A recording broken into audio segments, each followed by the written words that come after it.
മഹാരാഷ്ട്ര നിയമസഭാ തിരഞ്ഞെടുപ്പിന് മുന്നോടിയായി സംസ്ഥാനത്തെ പ്രതിപക്ഷത്തെ തകർക്കാൻ ബി.ജെ.പി. രഹസ്യ നീക്കങ്ങൾ ശക്തമാക്കുന്നതായി ആരോപിച്ച് ശിവസേന നേതാവ് ഉദ്ധവ് താക്കറെ. കേന്ദ്ര ആഭ്യന്തരമന്ത്രിയും മുതിർന്ന നേതാവുമായ അമിത്ഷായ്ക്കെതിരെയാണ് ഉദ്ധവ് താക്കറെ വിരൽ ചൂണ്ടുന്നത്. 2 മാസത്തിനുള്ളിൽ സംസ്ഥാനത്ത് തിരഞ്ഞെടുപ്പ് നടക്കാനിരിക്കെയാണ് ഉദ്ധവിന്റെ ആക്ഷേപം. തന്നെയും എൻ.സി.പി. നേതാവ് ശരത് പവാറിനെയും ലക്ഷ്യമിട്ട് അമിത്ഷായുടെ നേതൃത്വത്തിൽ രഹസ്യയോഗം നടന്നിരുന്നതായി ഉദ്ധവ് ആരോപിച്ചു. എന്നാൽ ജനങ്ങളാണ് എന്റെ രാഷ്ട്രീയ ഭാവി തീരുമാനിക്കേണ്ടതെന്നും ബി.ജെ.പി. അല്ലെന്നും ഉദ്ധവ് പറഞ്ഞു. സംസ്ഥാനത്ത് കോൺഗ്രസും ഉദ്ധവിന്റെ നേതൃത്വത്തിലുള്ള ശിവസേനയും ഒപ്പം ശരത് പവാറിന്റെ എൻ.സി.പിയും ഉൾപ്പെടെ മഹാവികാസ് അഘാടി സഖ്യമാണ് മത്സര രംഗത്തുള്ളത്.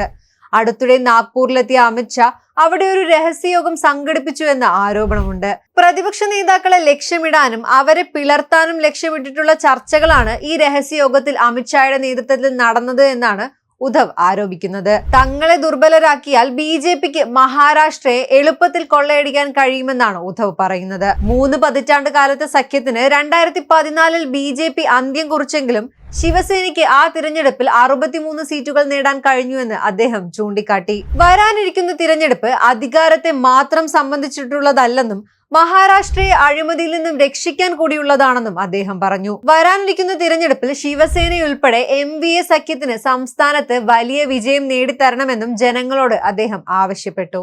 അതേസമയം നവംബർ 26 മുൻപ് സംസ്ഥാനത്ത് തിരഞ്ഞെടുപ്പ് നടത്തണമെന്നാണ് മുഖ്യ തിരഞ്ഞെടുപ്പ് കമ്മീഷണർ ഞായറാഴ്ച അറിയിച്ചത്. നവംബർ 26 നിയമസഭാ കാലാവധി അവസാനിക്കാനിരിക്കുന്നതിനാൽ ഈ തീയതിക്ക് മുൻപ് തിരഞ്ഞെടുപ്പ് പൂർത്തിയാക്കണം. 18നും 19നും ഇടയിൽ പ്രായമുള്ള 19.48 ലക്ഷം കന്നി വോട്ടർമാർ ഉൾപ്പെടെ 9.59 കോടി വോട്ടർമാരാണ് സംസ്ഥാനത്തുള്ളത്. നവംബർ പകുതിയോടെ തിരഞ്ഞെടുപ്പ് നടക്കുമെന്നാണ് പ്രതീക്ഷിക്കുന്നത്. 288 അംഗങ്ങളുള്ള നിയമസഭയിലേക്കാണ് തിരഞ്ഞെടുപ്പിന് സംസ്ഥാനം തയ്യാറാവുന്നത്. ബി.ജെ.പിയും അജിത് പവാറിന്റെ എൻ.സി.പിയും ചേർന്ന് മുഖ്യമന്ത്രി ഏക്നാഥ് ഷിൻഡെയുടെ ശിവസേന നയിക്കുന്ന ഭരണകക്ഷിയായ മഹായുക്തി സഖ്യം അധികാരം പിടിച്ചെടുക്കാൻ ശ്രമം നടത്തുകയാണ്.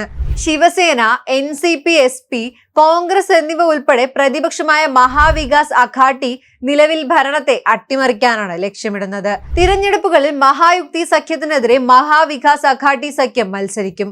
മുംബൈ നഗരത്തിൽ മാത്രം 10 മണ്ഡലങ്ങളാണുള്ളത്. സബർബൻ ഏരിയയിൽ 26 നിയമസഭാ സീറ്റുകളാണുള്ളത്. ധാരാവി, മലബാർ ഹിൽസ്, കൊളാബ, വെർസോവ, ബോറിവാലി, ബൈക്കുല്ല എന്നിവയാണ് ശ്രദ്ധേയമായ മണ്ഡലങ്ങൾ. നിർണായകമായ തിരഞ്ഞെടുപ്പിലാണ് മഹാരാഷ്ട്ര ഒരുങ്ങുന്നത്. അതേസമയം മഹാരാഷ്ട്ര നിയമസഭാ തിരഞ്ഞെടുപ്പിൽ കോൺഗ്രസ്, എൻ.സി.പി, ശിവസേന, ഉദ്ധവ് സഖ്യം അധികാരത്തിൽ എത്തുമെന്നാണ് സർവേ ഫലങ്ങൾ പറയുന്നത്. ആകെയുള്ള 288 സീറ്റിൽ സഖ്യം 154 സീറ്റുകൾ വരെ നേടുമെന്നാണ് സർവേ പറയുന്നത്.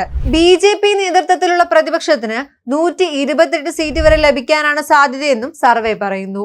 ഏറ്റവും വലിയ ഒറ്റകക്ഷിയായി കോൺഗ്രസ് മാറാൻ സാധ്യതയുണ്ടെങ്കിലും താഴെത്തട്ടിലെ പ്രവർത്തനം സജീവമല്ലാത്തത് വലിയൊരു വെല്ലുവിളിയാണ്. എന്നാൽ മുഖ്യമന്ത്രി എന്ന നിലയിൽ ഏക്നാഥ് ഷിൻഡെയുടെ ജനപിന്തുണ വർദ്ധിക്കുന്നതായും സർവേ വ്യക്തമാക്കുന്നു.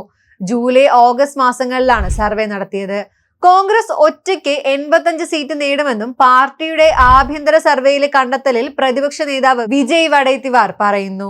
കൂടുതൽ വാർത്തകൾക്കും വിശേഷങ്ങൾക്കുമായി ഞങ്ങളുടെ ചാനൽ സബ്സ്ക്രൈബ് ചെയ്യുക. ഞങ്ങളുടെ വീഡിയോകൾ ഉടനടി നിങ്ങളിലേക്ക് ലഭ്യമാകാൻ സബ്സ്ക്രൈബ് ബട്ടൺ താഴെയുള്ള ബെൽ ഐക്കണിലെ ഓൾ ഓപ്ഷൻ എനേബിൾ ചെയ്യാനും മറക്കരുത്.